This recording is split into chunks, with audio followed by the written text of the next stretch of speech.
When I first heard about Conor McGregor and Floyd Mayweather, first was the rumor. I didn't think it was going to happen. Okay.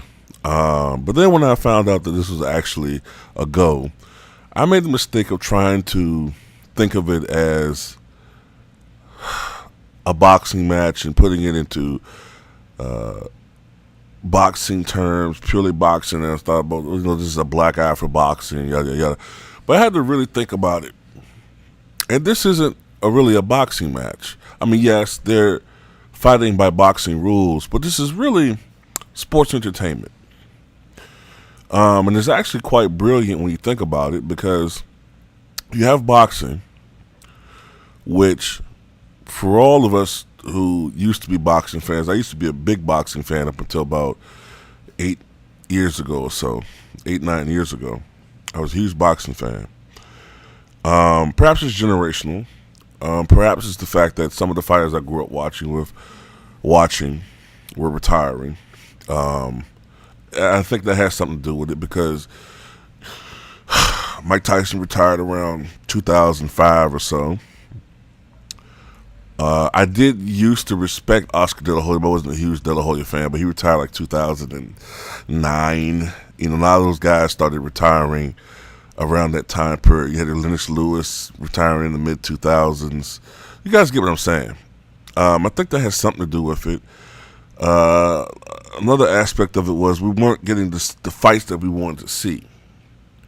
Okay? We didn't get that. And, we're starting not to get that, I should say. And that turned me off from boxing. And you see the rise of MMA. And I'm going to be honest here.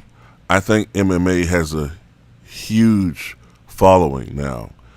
Perhaps even bigger than boxing.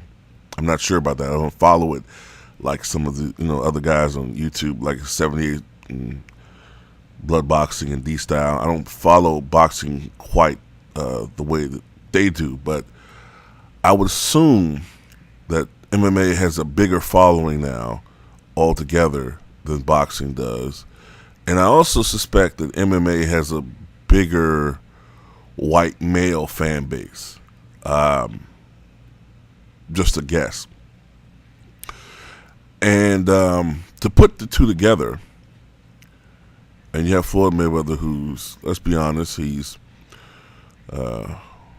one of the most celebrated and also vilified figures in boxing history. And you talk about a sport that has a huge white male fan base as MMA, and you have their star, Conor McGregor, fighting Floyd Mayweather. It makes perfect sense business-wise. And unlike Mayweather-Pacquiao, the pre-fight build-up has been very entertaining. And I think of it just like sports entertainment. I think of like WrestleMania when I think of this bout coming up. And I understand that the racial remarks and the racial tension turns off some people. I tend to agree with 78 in that this is marketing and that there's always going to be this, when you have these type of huge sporting events, usually more often than not, when you have these huge sporting events, there's always some type of racial tension. It's always there. And I'll prove my point here. 1910, all right, you had Jack Johnson going against Jim Jeffries. Jim Jeffries was the undefeated fighter. Okay, he was 19-0 before he retired. And Jack Johnson was the first African-American heavyweight champion in the world, and everybody wanted him gone. They were white. Virtually everybody. A few people that may have been rooting for him, say his handlers.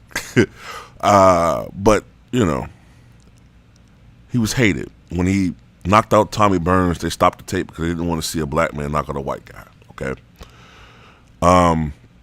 So white America was so desperate to have the heavyweight title reclaimed in their glory that they brought back Jim Jeffries, who was retired to his farm, weighed 350 pounds at the time, and got him back in shape, and Jack Johnson just went on to systematically destroy him in that bout. But that was at the time the biggest bout of all time at that particular time. Larry Holmes, Jerry Cooney. All right, racial tension right there. Max Schmeling, Joe Louis. Not only do you have the racial tension, you have the international tension as far as Max Schmeling. He was from Germany. Hitler was in power in Germany. Even though Max Schmeling wasn't a Nazi, he was seen as that from most Americans. It's interesting, though, that a lot of Southerners were rooting for Max Schmeling. And these people, a lot of these Southerners nowadays will consider themselves patriots. But here they were back in 1938, I think it was, rooting for a Nazi over a fellow American. But even with Ali and Frazier, even though both fighters were black, one of them, Joe Frazier, was seen as a respectable black, and he tended to be celebrated and backed by many white Americans, whereas Muhammad Ali was the more militant African American, and he was more backed by the African American community, to the point where Ali was calling him a coon, which, of course, as we all know, Joe Frazier took that very personal. But the point is, that's always been there. There's always this type of tension, whether it's racial, whether it's national. Remember Bernard Hopkins with Tito Trinidad and him throwing the flag of Trinidad's native homeland. That's what my point is. It's always there. So I don't get suckered in by that. I don't get emotional by stuff like that. Like when he said the comment, "Dance for me, boy," I knew where that was going.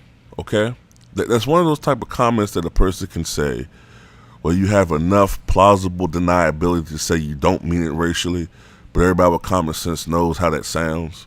But you can say it's not racial, but in a sense you can say it was. You know what I mean? True, I think I've heard him say that before, but you can't tell me that Dana White hasn't told Conor McGregor say that to Floyd, to fan the flames. So, but I think this fight will be more entertaining than Manny Pacquiao and Mayweather, because McGregor's younger, and I think he's going to try to go for a knockout of Floyd Mayweather. But Floyd Mayweather, I don't care how old he is, even though he's 40 years old, he isn't what he once was, but he's still far more enough is left in the tank that he's going to, I think he's going to beat Conor McGregor. And I don't know how the bout's going to go, but either Floyd's going to carry McGregor for a while and then end this fight, or Floyd might brutalize this man. And I kind of agree with Mike Tyson that if Floyd comes into this match angry for some reason and wanting to not be as diplomatic, and because another thing too, I think, is that a lot of people get this impression that Floyd is this coward who runs, and I think with a guy like McGregor, who's not a boxer, I'm starting to think now that Floyd is tired of that chicken shit. People always say he's a chicken, he's a runner and all this. I think he might actually try to knock this guy out early. I think you might see a Floyd Mayweather that we haven't seen in years. And I mean years. Ever since he was Pretty Boy Floyd. We might, because McGregor, excuse me, he's not a boxer.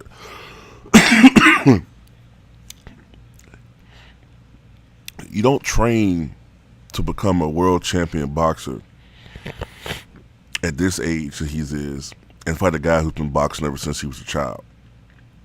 Known boxing ever since his father grew up with boxing. No boxing. I mean, it's all on Floyd at this point, man. I think that Floyd might carry the fight for a while, stretch it out. But I do know one thing. I think this fight's going to end with a knockout. and I think it's going to be a knockout by Floyd Mayweather. I think it's either going to be later, 6th or 7th round, or it could be as early as the 1st or 2nd round. But that's my thoughts. Tell me what you guys think.